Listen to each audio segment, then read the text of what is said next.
Assalamualaikum warahmatullahi wabarakatuh. Alhamdulillah wassalatu wassalamu ala Rasulillah wa ala alihi wa sahbihi wa man walah wa ba'du. Jemaah sekalian, alhamdulillah malam ini kita ketemu lagi. Saya mau nanya dulu. Bulan lalu kita bicara apa, Pak? Siapa yang masih ingat?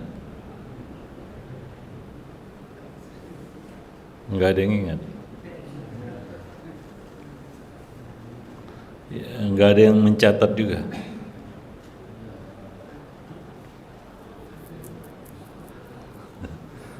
Yang hadir.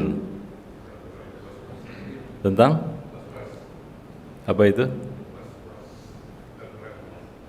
Tentang ragu-ragu. Ragu-ragu jawabnya.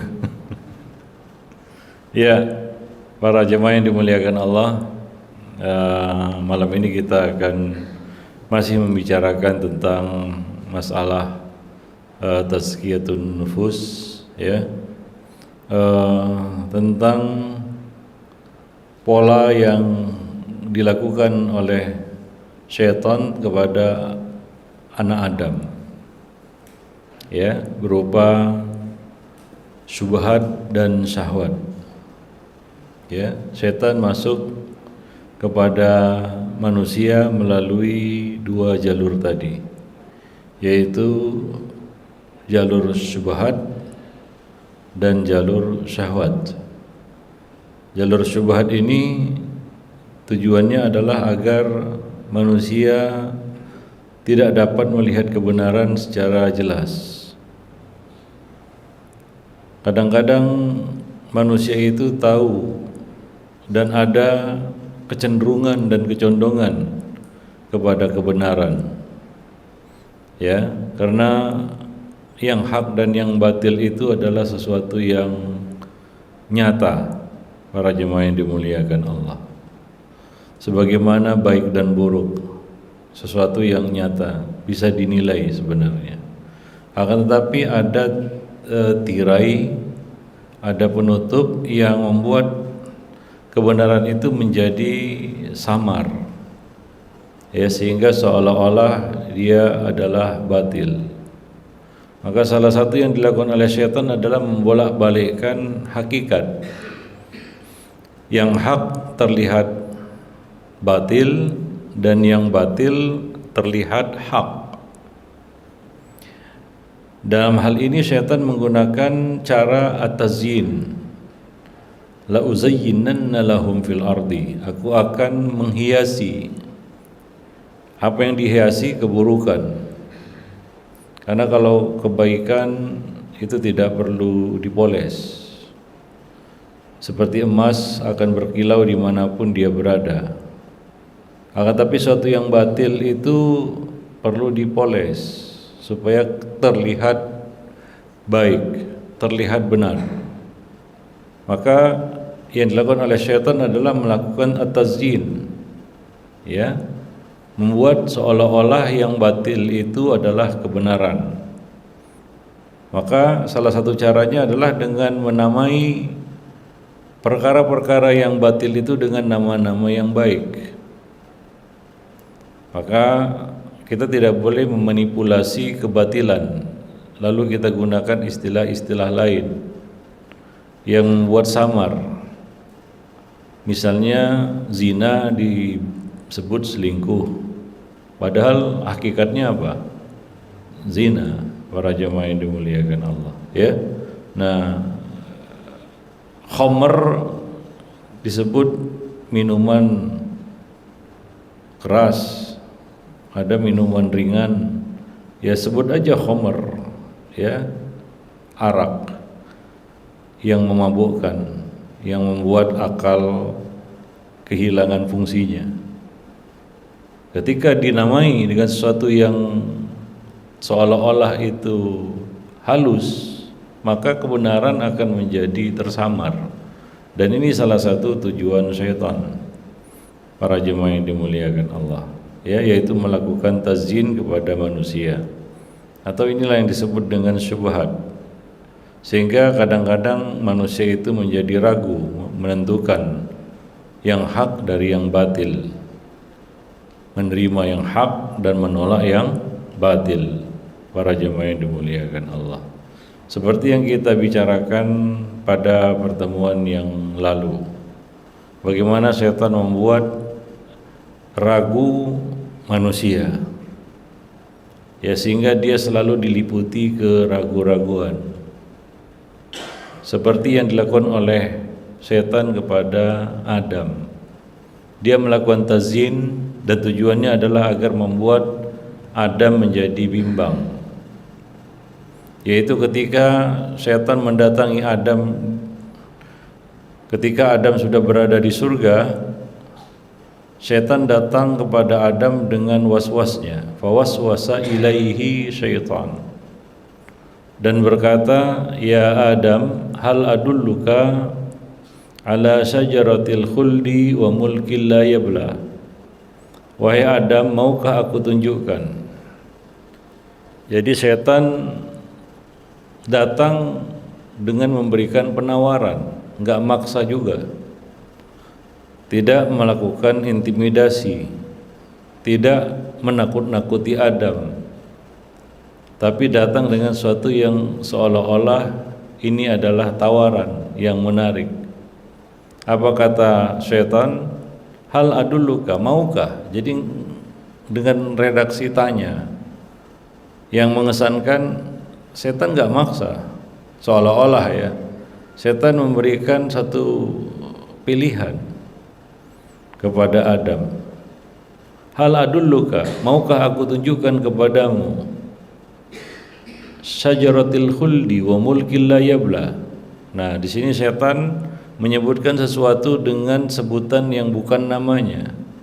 Pohon yang dilarang untuk didekati itu disebut oleh setan sebagai syajaratul khuldi, pohon keabadian. Khuld artinya keabadian. Wa mulkil la yabla, yang bisa membawa kepada kerajaan yang tidak akan fana, yang abadi. Jadi setan menyebutkan sesuatu yang dengan bukan namanya. Nama sebenarnya apa? Ini pohon yang terlarang, ya, dilarang untuk didekati, karena Allah mengatakan kepada Adam, ya Adam, uskun anta wa zaujukal jannah. Hai Adam, tinggallah kamu dan bersama istrimu di dalam surga. Wala taqraba hadhihi syajarah, tapi jangan kamu berdua dekati pohon ini.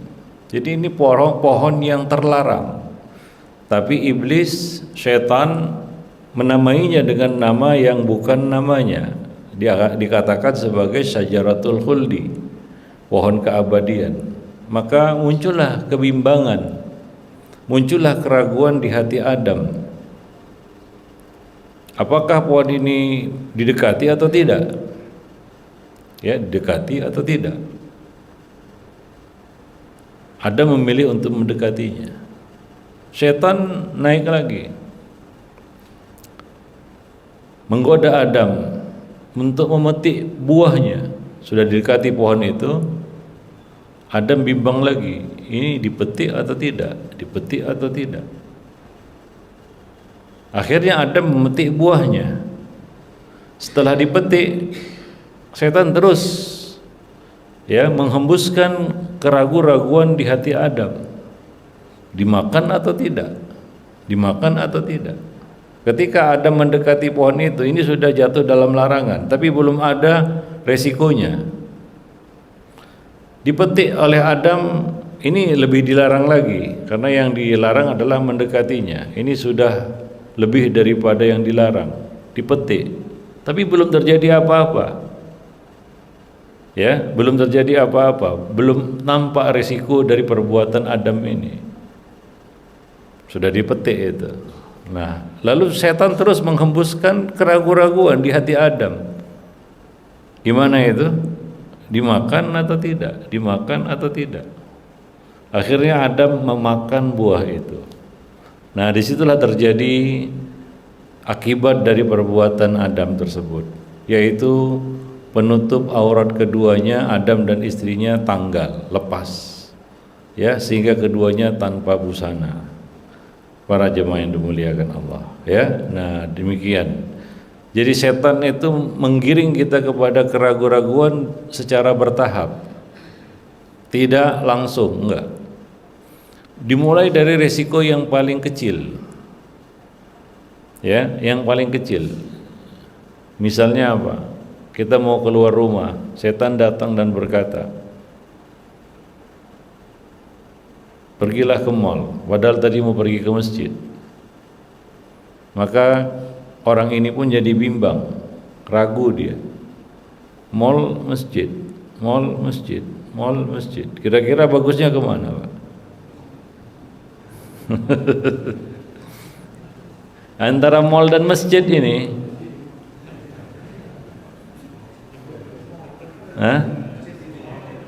mall, masjid, mall, masjid. Akhirnya kemana ini? Ya secara teori di atas kertas kita tahu lah ya. Lebih baik tentunya ke masjid, ya kan? Iya, di masjid kita dapat ilmu. Kalau ke mall, dapat apa kita? Enggak dapat apa-apa. Justru sebaliknya, uang kita habis, Pak, di situ ya. Minimal bayar parkir. Ya, kalau nggak belanja apa-apa, mungkin banyak yang rojali juga, rombongan jarang beli. Ya, tapi minimal dia bayar parkir lah ya, muter-muter capek dia. Sementara di masjid dia bisa duduk dengan manis, dengarkan taklim, dapat ilmu. Secara teori dia tahu bahwasanya yang paling bagus adalah ke masjid. Tapi kadang-kadang yang jadi pilihan bukan ke masjid. Makanya kalau jangan heran kalau masjid itu sepi. Mungkin banyak yang keluar rumah tadi bimbang dalam hatinya, mall masjid ya. Ya mall itu cuma contoh aja, Pak ya. Mungkin ada syubhatnya apa? Ke mall aja lah, di mall kan ada masjid. Ya sambil menyelam minum air katanya. Ya seperti itu ya para jemaah yang dimuliakan Allah. Jadi kita jadi bimbang, ragu ini. Akhirnya kita putuskan ke mall aja. Kenapa? Ini kan resikonya kan ringan. Resikonya apa? Ya ke mall kan boleh, Pak ya. Apa dilarang ke mall? Haram ke mall? Nah, ada nas yang mengharamkan kita masuk mall? Nggak ada. Boleh kan? Boleh. Jadi ini kita dibuat bimbang sama setan, ragu-ragu dalam memilih yang baik dan yang terbaik. Ya, ada dua perkara, satu baik saja, satu lebih baik. Seharusnya yang jadi pilihan apa? Yang lebih baik. Ya, sama itu ya. Ada dua mudorot, satu lebih ringan mudorotnya, satu lebih berat mudorotnya. Secara teori kita tahu ya, apa yang kita pilih? Yang lebih ringan mudaratnya. Tapi di lapangan kadang-kadang beda, Pak. Kita milih sesuatu yang lebih besar mudaratnya. Kita memilih sesuatu yang kurang utama dan meninggalkan yang utama. Mungkin karena resikonya kecil atau enggak ada, zero resiko. Tapi setan tujuannya bukan antum pilih mall atau masjid, bukan itu sebenarnya. Intinya bukan itu. Intinya adalah setan sedang melatih kita untuk ragu-ragu, dilatih. Ya, setan itu melatih kita untuk ragu-ragu. Itu mungkin tingkatan yang pertama. Tingkatan yang lebih besar lagi, ini resikonya lebih besar. Ya, latihannya ini udah lebih tinggi lagi. Ya, latihannya ini, latihan ragu-ragunya yang dibuat oleh setan, yaitu ragu-ragu dalam bab ibadah. Ragu-ragu dalam bab ibadah. Misalnya yang paling sering dalam bab thaharah. Dia ragu-ragu, udah kentut atau tidak? Kentut tidak. Coba bayangkan orang sholat yang dia ingat sepanjang sholatnya kentut enggak. Kira-kira khusyuk enggak dia? Enggak khusyuk. Rusak enggak sholatnya? Rusak. Untuk sesuatu hal yang kadang-kadang dia juga nggak ngerti. Dia juga nggak tahu, nggak bisa memutuskan saya tadi kentut atau tidak. Nah, iya kan? Iya. Tapi di sini dia sudah mengorbankan sholatnya jadi tidak khusyuk, buyar sholatnya. Para jemaah yang dimuliakan Allah. Atau udah takbir ini, udah nggak kentut, ya. Tapi di rakaat entah keberapa dia bimbang lagi nih, ragu ini. Tadi 2-3, bimbang dia. Jadi sepanjang sholat dia ragu terus. Kira-kira khusyuk nggak sholatnya? Enggak juga. Kalau dia ikuti ya, para jemaah yang dimuliakan Allah. Nah, ada yang sudah sholat lagi, dia dibuat ragu. Tadi sah enggak? Jadi, tapi ini kan resikonya ya lebih berat daripada yang pertama. Ini bukan masalah mana yang utama, mana yang tidak utama, enggak. Ini masalah ya mana yang ya kita katakan baik, mana yang buruk. Para jemaah yang dimuliakan Allah, ya rusaklah ibadah-ibadahnya. Ya, rusak ibadahnya. Coba bayangkan orang yang kena was-was dalam bab wudu. Mondar-mandir wudu terus, Pak. Kasihan kan? Ya keletihan sendiri dia. Kadang-kadang sudah ikut sholat bersama imam, di tengah-tengah pergi dia keluar. Balik lagi sholat sudah habis, Pak. Terluputlah dia jemaah. Ya, dan itu yang diinginkan setan sebenarnya, merusak ibadah orang ini. Ya, merusak ibadahnya para jemaah yang dimuliakan Allah. Nah, ada yang berkali-kali takbir, Allahu Akbar, batalin. Katanya belum nyambung antara niat dan takbirnya. Kata takbiratul ihram itu harus nyambung katanya dengan niatnya. Niatnya kan mereka sebagian kan melafalkan niat, para jemaah yang dimuliakan. Iya kan? Nah, kalau nggak nyatu dia, itu katanya belum masuk niatnya. Jadi dia berulang-ulang Allah. Pernah lihat kayak gitu? Ada nggak? Ada ya? Bukan hoak ya? Ada memang kayak gitu ya. Nah, rusak nggak sholatnya? Rusak sholatnya. Lucunya Pak, ketika imam sudah mau ruku, tiba-tiba takbirnya masuk. Kenapa? Karena takut kehilangan satu rakaat dia.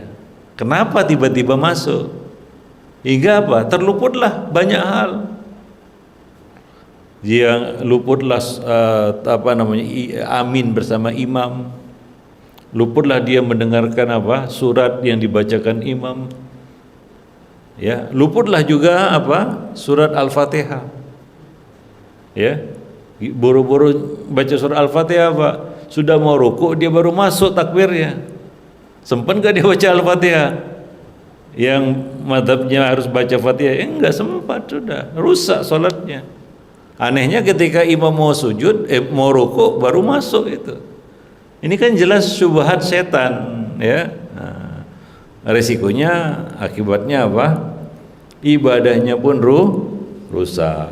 Para jemaah yang dimuliakan. Nah, ini level yang lebih tinggi lagi nih ya.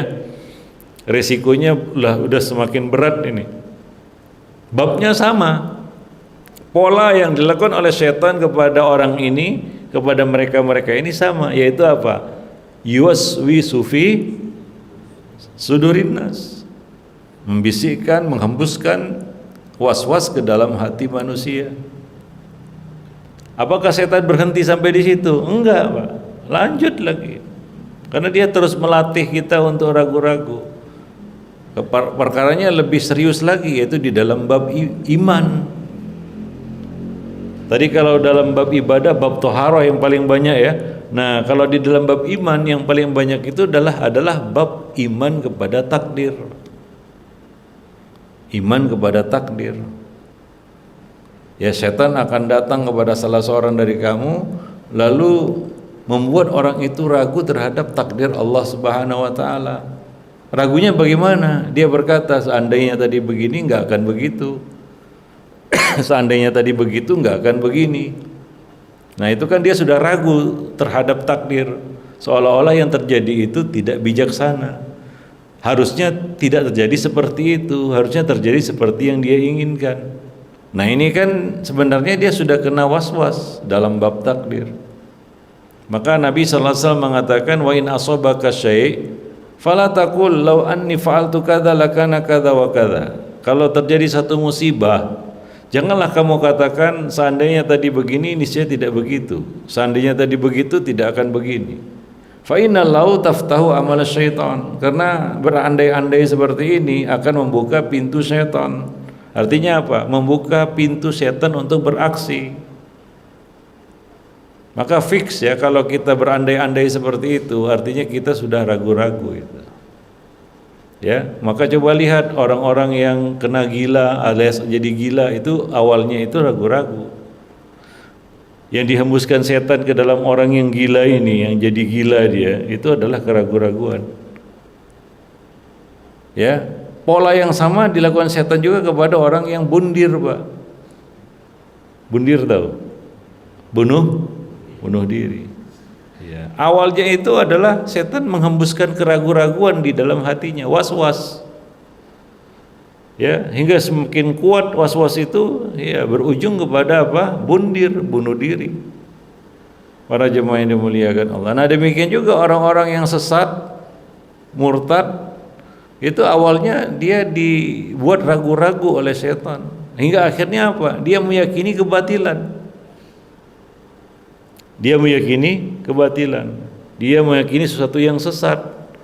Para jemaah yang dimuliakan Allah. Awalnya pintu gerbang yang dibuka setan kepada orang ini apa? Keraguan-raguan. Ya, nah maka itulah yang dilakukan oleh setan, ya, melatih anak Adam itu untuk terus ragu-ragu sepanjang hidupnya.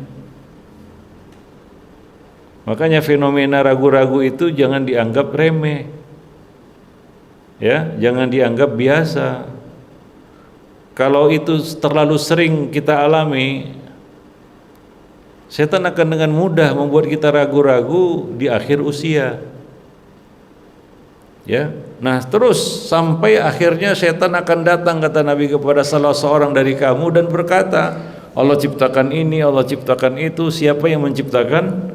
Allah Subhanahu wa taala. Nah, ini sudah meragukan eksistensi Allah Subhanahu wa taala. Maka jangan heran kalau hari ini banyak orang-orang yang akhirnya memilih ateis, Pak. Ya, atheist, artinya ya dia tidak percaya Tuhan. Ada nggak hari ini? Apa zaman dulu aja ateis itu ada, atau zaman sekarang nggak ada? Banyak hari ini, bahkan di kalangan anak-anak muda, ya, yang udah ragu. Ada seorang anak remaja, anak muda lah kita katakan. Dia berkata kepada gurunya, saya ini udah nggak percaya lagi sebenarnya sama surga neraka. Begitu katanya. Saya udah nggak yakin surga neraka itu ada. Ya, coba lihat bagaimana setan. Ya tentunya dia awalnya bukanlah ragu surga neraka, Pak, enggak. Dimulai dari hal-hal yang kecil. Setan terus melatih hatinya untuk ragu-ragu hingga akhirnya pada bab-bab yang besar, krusial, serius, karena taruhannya antara iman dan kufur. Kalau tadi pertaruhannya hanyalah antara mana yang baik dan lebih baik, kalau ini udah levelnya sudah berbahaya. Tapi polanya sama. Apa polanya? Alladzi yuwaswisu fi sudurin nas. Ya, polanya sama.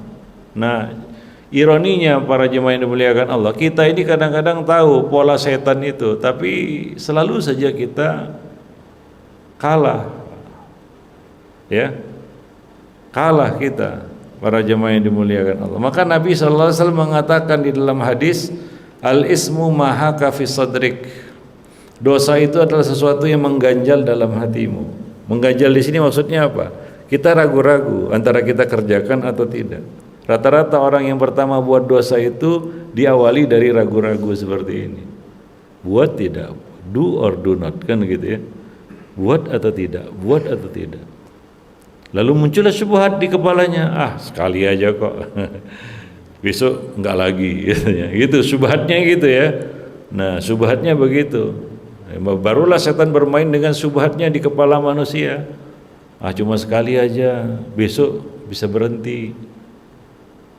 Tapi apa yang terjadi? Yang terjadi adalah seperti yang disebutkan dalam peribahasa, satu hilang, dua terbilang. Besok dia akan berpikiran yang sama. Kalau kemarin nggak ada masalah, ya sekarang why not katanya, mengapa tidak? Akhirnya dia ulangi lagi dosanya, Pak. Terus akhirnya dia yakin dengan berbuat dosa, nggak ragu lagi, nggak maju mundur lagi seperti setrikaan. Awalnya mungkin orang buat dosa itu maju mundur, masih takut-takut ya. Tapi lama-lama kenapa dia yakin? Nah, ini ada jawabannya di dalam hadis Nabi. Nabi mengatakan ya dalam suatu hadis, ya, al-kadhibu ribah was-sidqu tuma'ninah. Bohong itu adalah sesuatu yang ragu-ragu, sementara jujur itu adalah ketenangan. Ya, makanya ada yang disebut lie detector, Pak. Percaya nggak bahwa lie detector itu akurat? Ada metode yang sah, bahkan dipakai oleh kepolisian. Betul nggak? Lie detector itu bisa jadi sandaran hukum juga. Artinya itu hakim bisa memutuskan hukum atas dasar lie detector itu. Para jemaah yang dimuliakan Allah. Nah, Nabi 15 abad yang lalu ya sudah menjelaskan bahwasanya bohong itu bisa dideteksi. Kenapa? Karena bohong itu ragu-ragu. Makanya polisi itu banyak triknya dia, terutama waktu kita nyusun BAP gitu.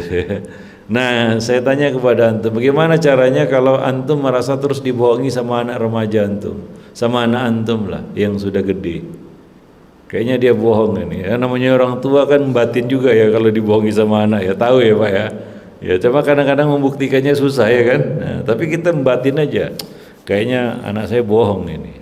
Nah, gimana caranya kita bisa membongkar kebohongan anak-anak ini?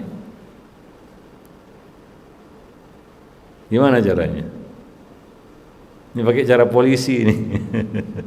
Gimana caranya kita mendeteksi kebohongan anak-anak remaja kita lah? Karena remaja itu sudah lihai dia berbohong. Ada orang tua itu ya dikadali terus sama anaknya, anak remajanya terutama. Remaja putra atau remaja putri sama aja ya. Nah, gimana caranya kita mendeteksi kebohongannya?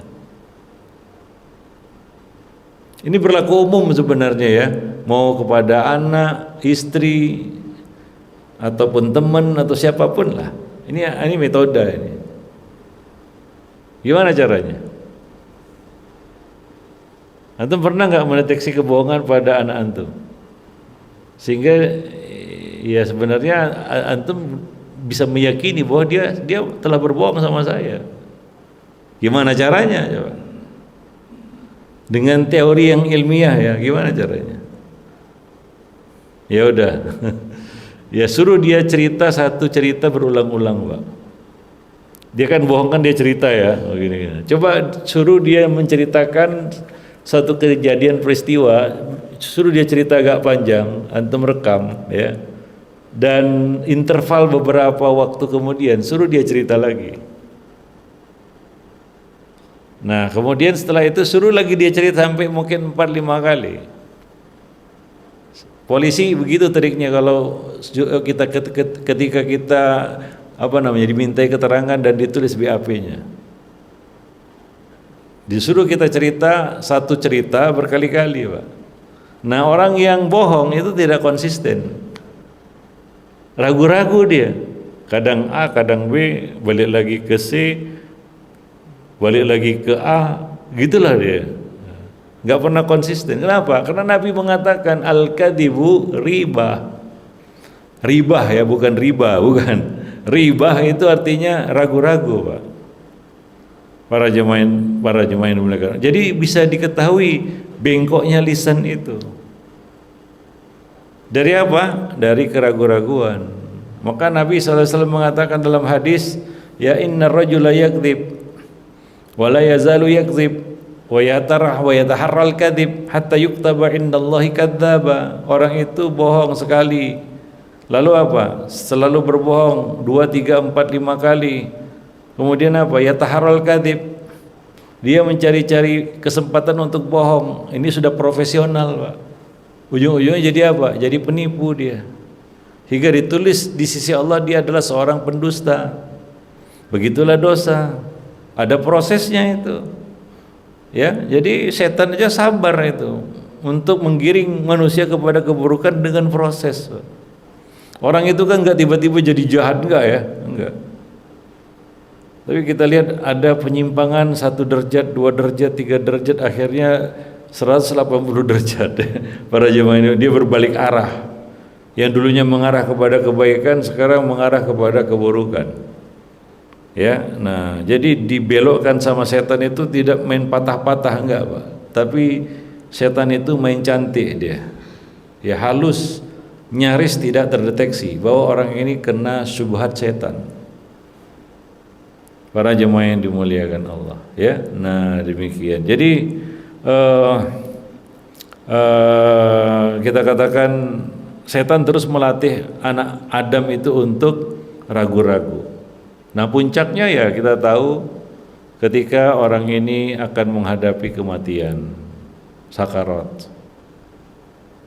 Ya, untuk menghalangi orang ini dari kalimat tauhid la ilaha illallah.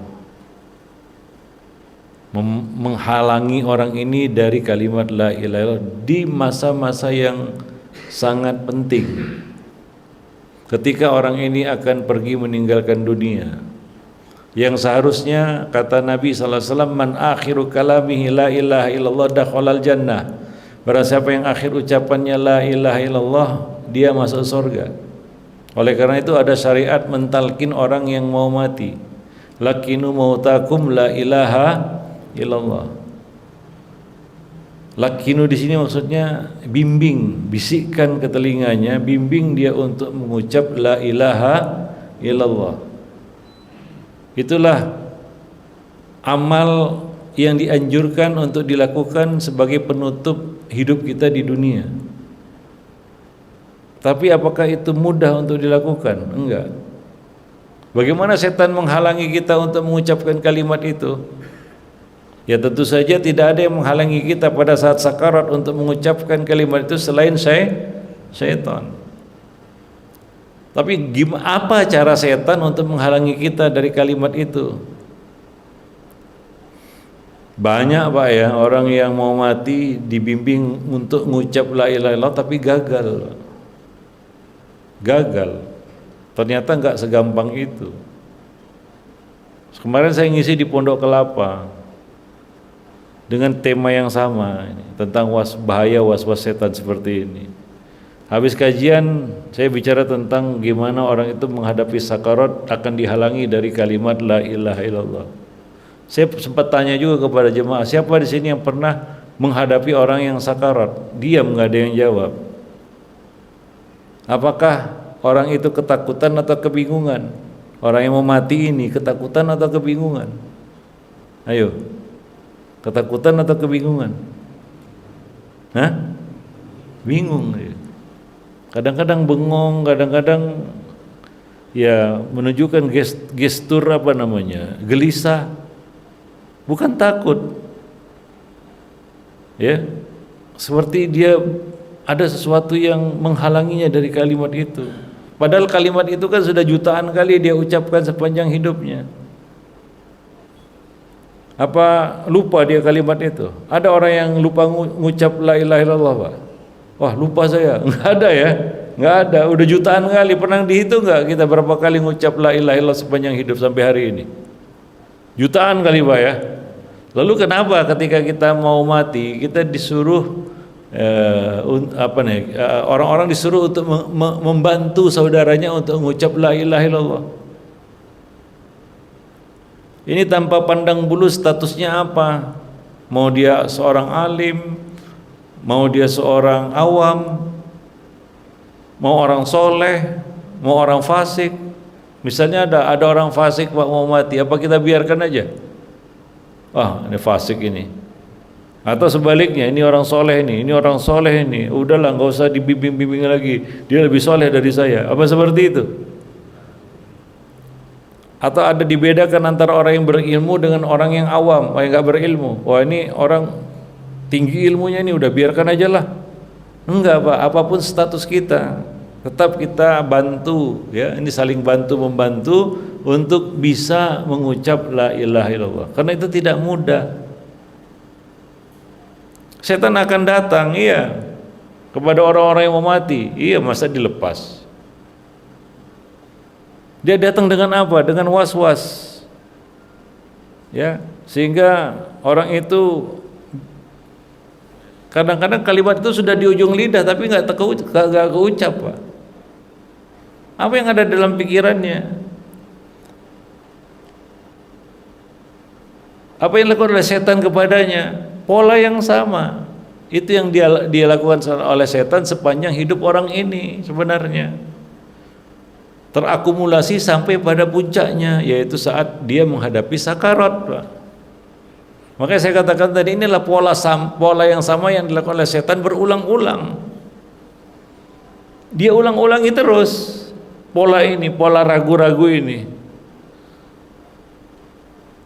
Ya. Dia ulang-ulangi terus, Pak. Ya, dan manusia tahu itu.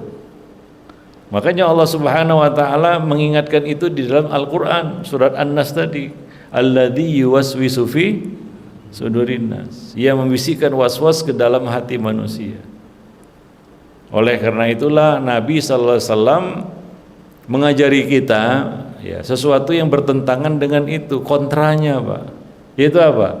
Melatih kita untuk tidak ragu-ragu. Contohnya tadi, ya, di dalam bab thaharah, jangan ragu-ragu. Gimana jangan ragu-ragunya? Selama kamu tidak mendengar suara atau mencium baunya, ya, nggak ada dua hal itu, anggap saja tidak kentut, selesai. Jangan diikuti keraguan-raguan. Karena kalau diikuti keraguan-raguan nggak ada selesainya, Pak. Pernah nggak ngikuti keraguan-raguan seperti itu? Apa ujungnya? Ya, kalau udah parah, dia batal sholatnya, dia wudhu lagi, dia sholat lagi. Begitu sholat lagi, muncul lagi seperti itu, wudhu lagi, ya, ada yang seperti itu. Kuyup dia, Pak. Ya, maka kata Nabi apa? Fala yansarif, jangan dia berpaling sampai dia mendengar suara atau mencium baunya. Lanjutkan aja sholatnya. Teguhkan, tetapkan hati, jangan mencela-mencela lagi, maju mundur, ya, rusak ibadahnya nanti. Nah, kalau misalnya ragu 2 rakaat atau 3 rakaat, kadang-kadang pernah gitu, ya, pernah nggak sholat kita ragu, ya, nah, hati manusia kan berbolak-balik, ya, ya, kadang-kadang ragu juga. Tapi Nabi ngajari gimana? Kalau misalnya kita ragu ini 2 atau 3, 2, 3, 2, 3, 2, 3, gimana caranya? Ambil bilangan yang terkecil 2. Ya udah, jangan bimbang lagi, jangan ragu lagi hingga sampai selesai sholat. Sebelum salam masih ragu-ragu juga, 2, 3, 2, 3, 2, 3. Ya, para jemaah yang dimuliakan Allah, ya. Nah, jadi tetapkan bilangan yang terkecil, bangun atas dasar itu, kemudian selesaikan sholatnya. Buang jauh-jauh pikiran itu. Para jemaah yang dimuliakan Allah, ya. Nah, di dalam bab iman kepada takdir tadi, kalau sudah mulai berandai-andai di dalam hati, andai kata begini nggak akan begitu, andai kata begitu tidak akan begini. Bagaimana caranya? Kontranya itu dengan membaca qadarullah wa masya'a fa'al. Itulah kontranya. Supaya kita katakan terbebaslah hati kita dari keraguan-raguan tadi. Nah, seperti itu, wallahu a'lam. Ini adzan, ya. Adzan dulu. Baik, kita lanjutkan, ya. Maka dalam bab iman tadi, ya, iman kepada takdir tadi, kalau ada keraguan-raguan seperti itu, yaitu kalau seandainya berandai-andai, sudah mulai berandai-andai, maka bacalah qadarullah wa masya'a fa'ala. Ini adalah takdir Allah. Apa yang Allah kehendaki itulah yang terjadi. Ya, jadi kita ya dianjurkan untuk mengajarkan ini kepada anak-anak kita ya, supaya itu kalimat yang biasa diucapkan ketika terjadi sesuatu yang tidak kita inginkan. Ya, tidak berandai-andai. Kalau sudah mulai berandai-andai, putus itu dengan membaca qadarullah wa masya'a fa'al, sehingga kita lebih plong dalam menerima ketetapan takdir, baik itu yang baik maupun yang buruk bagi kita. Ya, karena takdir itu ada dua, yang baik dan yang buruk. Ya, para jemaah yang dimuliakan Allah. Nah, lalu bagaimana kalau tingkatannya lebih tinggi lagi? Seperti tadi ya, Allah ciptakan ini, Allah ciptakan itu. Siapa yang menciptakan Allah? Ya, misalnya kita ragu-ragu, ini tahu kita ini adalah khamr misalnya. Lalu kita ragu-ragu, diminum atau tidak, diminum atau tidak. Seperti yang menimpa Adam alaihissalam. Didekati atau tidak, dipetik atau tidak, dimakan atau tidak. Ini kan akibatnya resikonya berat ya, yaitu kita melakukan sesuatu yang haram. Maka apa yang dilakukan di sini? Apa yang harus dilakukan di sini? Ada 5 yang harus kita lakukan. Siapa yang tahu 5 perkara ini yang harus kita lakukan apabila keraguan-raguan itu sudah sampai kepada tingkatan seperti itu, yang resikonya antum akan jatuh kepada yang haram ini, bahkan bisa jatuh kepada kekufuran. Misalnya orang ragu surga itu benar adanya atau tidak ya, gitu ya, ya kan? Ya. Sehingga kadang-kadang ada seorang ulama ya, ini ahli kalam, ahli filsafat, dia meninggalkan sholat selama 40 hari, namanya Al-Amidi. Dia sempat meninggalkan sholat 40 hari, nggak sholat dia. Kenapa? Karena dia bingung tentang Tuhan yang dia sembah. Ini ya, jadi artinya apa? Syubhat setan itu tidak pandang bulu. Was-was setan ini nggak pandang bulu. Kita seorang yang berilmu atau tidak berilmu, ya, ya itu seorang ulama ya. Dia ahli kalam, ahli filsafat, namanya Al-Amidi. Ya, penulis kitab usul fikih. Dia sempat tidak sholat 40 hari, Pak. Artinya apa? Meninggalkan sholat 40 hari, bayangkan. Kenapa? Karena keraguan-raguan tentang Tuhan yang dia sembah. Karena hari-hari dia bahas itu. Tuhan itu gimana? Oh, nggak mungkin. Akhirnya dia bingung sendiri. Tuhan yang saya sembah ini gimana? Akhirnya dia nggak sholat, Pak. Nah, sekarang ini banyak berseliweran di media sosial ini. Ya, pendangkalan akidah. Terutama yang banyak kena itu anak muda, Pak. Iya, ini serius ini. Ngeri juga kita mendengarnya. Banyak anak muda, satu, dia udah nggak percaya lagi surga neraka. Bahkan ada yang nggak percaya Islam adalah satu-satunya agama yang benar. Mulai nggak percaya apakah Nabi Muhammad itu sosoknya ada atau tidak, fiktif. Itu disebarkan di media-media sosial, di TikTok, di Instagram, di YouTube. Kemakan juga banyak kaum muslimin, terutama anak-anak muda. Ya, setan telah berhasil ya menghancurkan generasi umat Nasrani, Pak, di Eropa. Ya, tinggal puing-puing. Berapa persen dari mereka yang meyakini ketuhanan mereka, agama mereka? Habis. Banyak di antara mereka yang akhirnya memilih jadi ateis. Bahkan mayoritas Kristen, Nasrani cuma tinggal nama aja. Kalau ditanya, kamu percaya? Enggak, katanya. Tapi pakai kalung salib juga. Dan demikian ya, artinya atribut-atribut yang secara zahir dia beragama Nasrani masih nampak, cuma dalemannya sudah nggak yakin lagi dia.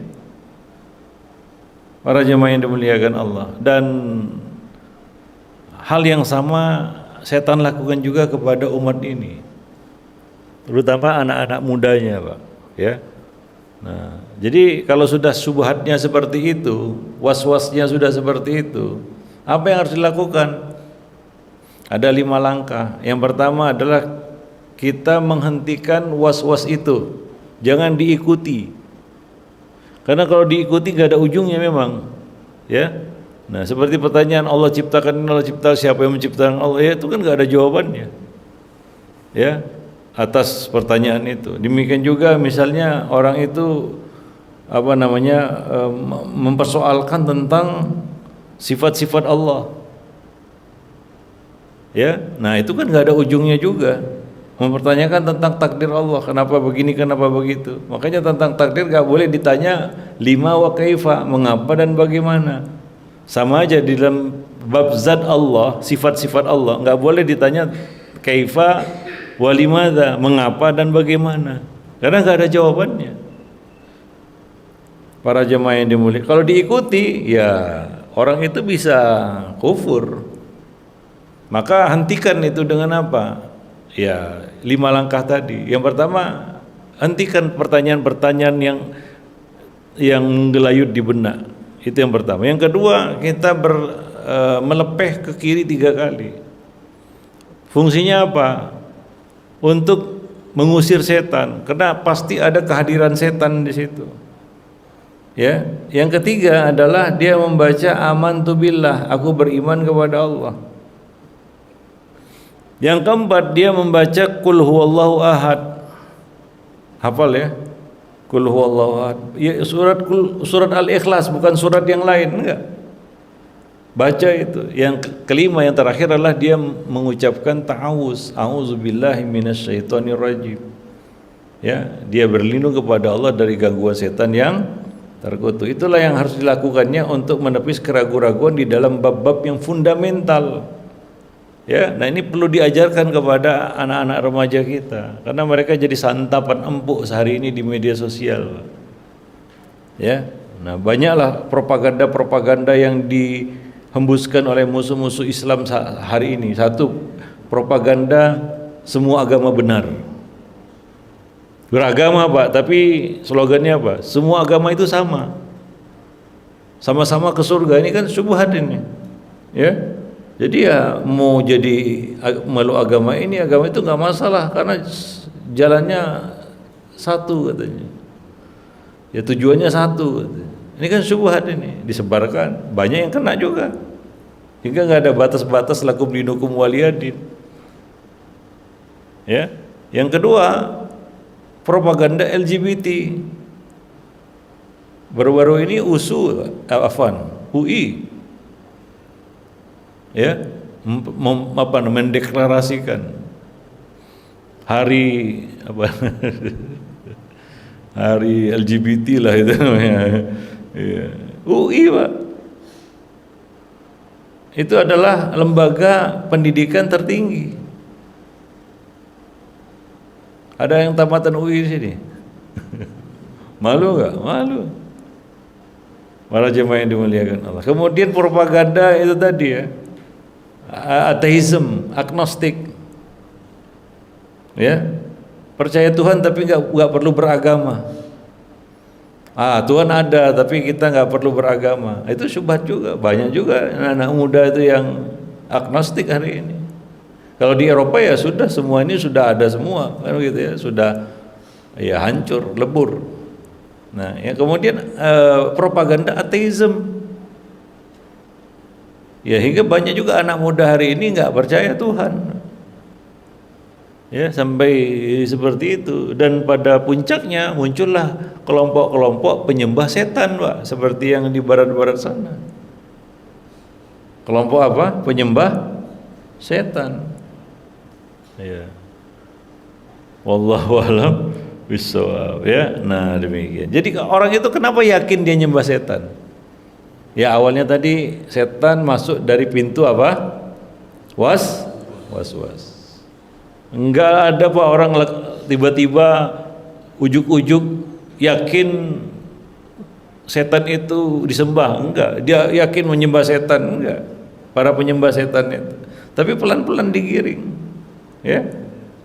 Lewat apa? Cara apa? Pola yang sama. Dan Allah sebutkan dalam Al-Quran sebenarnya alladzi yuwaswisu fi sudurin nas. Makanya kalau kita baca ayat itu ya, mungkin kita akan berhenti lama di situ. Tapi kan kita baca ayat itu kan lewat gitu aja, Pak. Nggak sadar kita, ngeri ayat itu. Alladzi yuwaswisu fi sudurin nas. Allah mengabarkan kepada kita bahwa itulah pola yang terus-menerus dilakukan oleh setan dan dia ulang-ulang terus. Begitu bunyi ayatnya memang. Alladzi yuwaswisu fi sudurin nas. Yang membisikkan senantiasa, selalu, sekarang dan yang akan datang sampai kiamat, membisikkan was-was ini ke dalam hati manusia. Kita tahu itu dan itu yang Allah kabarkan. Tapi celakanya kita walaupun tahu ya tetap apa? Tetap kalah, Pak. Ya, jatuh berulang-ulang juga. Wallahu alam bissawab. Taib, ya mungkin sampai di sini dulu ya materinya, nanti akan kita lanjutkan lagi pada pertemuan yang akan datang. Kalau ada yang mau bertanya silakan. Kalau ada pertanyaan, kalau ada pertanyaan kita jawab, kalau nggak ada kita sholat. Ada pertanyaan? Ya kalau nggak ada ya kita sholatlah ya. Ya, subhanakallah bihamdik asyhadu an la ilaha illa anta astaghfiruka wa atubu ilaik. Assalamualaikum warahmatullahi wabarakatuh.